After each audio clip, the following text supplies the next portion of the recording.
नमस्कार. माझी लेखणी मराठी या मराठी युट्यूब चॅनलवरती आपल्या सर्वांचे हार्दिक स्वागत. आजची कविता ऊन ऊन खिचडी याचे लेखक आहेत मोदा देशमुख.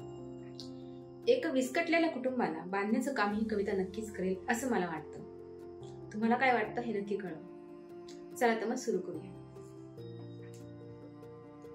ऊन ऊन खिचडी साजूक तूप, ऊन ऊन खिचडी साजूक तूप, वेगळं राहायचं भारी सुख. ऊन ऊन खिचडी साजूक तूप, वेगळं राहायचं भारी सुख. एक नाही दोन नाही माणसं 12, एक नाही दोन नाही माणसं 12, घर कसं मेलं तो बाजारच सारा. सासूबाई मामांची नंदानी दीर, सासूबाई मामांची नंदानी दीर, जावेच्या पोराची सदा पीर पीर.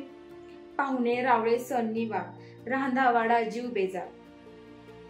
10 मध्ये दिलं ही बाबांची चूक, 10 मध्ये दिला ही बाबांची चूक, वेगळं राहायचं भारी सुख. सगळ्यांना वाटतं माझं घर प्रेमळ, सगळ्यांना वाटतं माझं घर प्रेमळ, प्रेमळ प्रेमळ म्हटलं तरी सासू ती सासू, आणि एवढासा जीव असला तरी विंचू तर विंचू. चिमुकली ननंदबाई चुगलीत हलकी, चिमुकली ननंदबाई चुगलीत हलकी, हातभर लाकडाला हितभर झिलपी. बाबांची माय काय मामंजीना येते, बाबांची माय काय मामंजीना येते, पाणी तापलं म्हणून सायका धरते. बहीण आणि जाव ह्यात अंतरच खूप, बहीण आणि जाव ह्यात अंतरच खूप, वेगळं राहायचं भारीच सुख.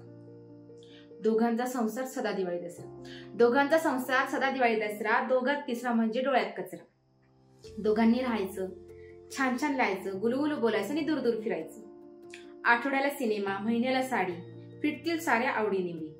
दोघांचा असा स्वयंपाकच काय, पापड मेथकूट अंदाह्याची साय, त्यावर लोणकडं साजूक तूप, वेगळं राहायचं भारीच सुख.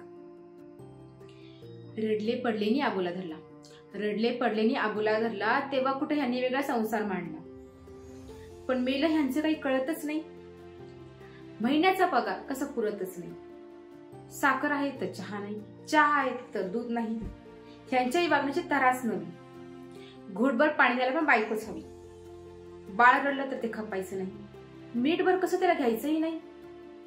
स्वयंपाक करायला मीच, बाळ रडलं तरी घ्यायचं मीच, भांडी घासायची मीच, आणि यांची मर्जी पण राखायची मीच.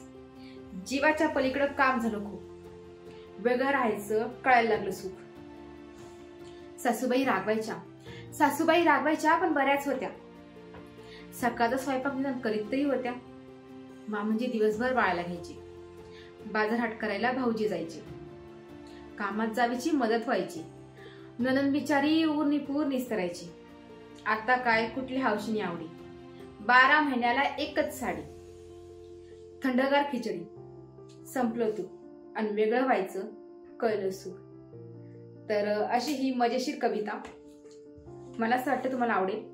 आवडली असल्यास लाईक करा, शेअर करा, सबस्क्राईब करा. थँक्यू, धन्यवाद.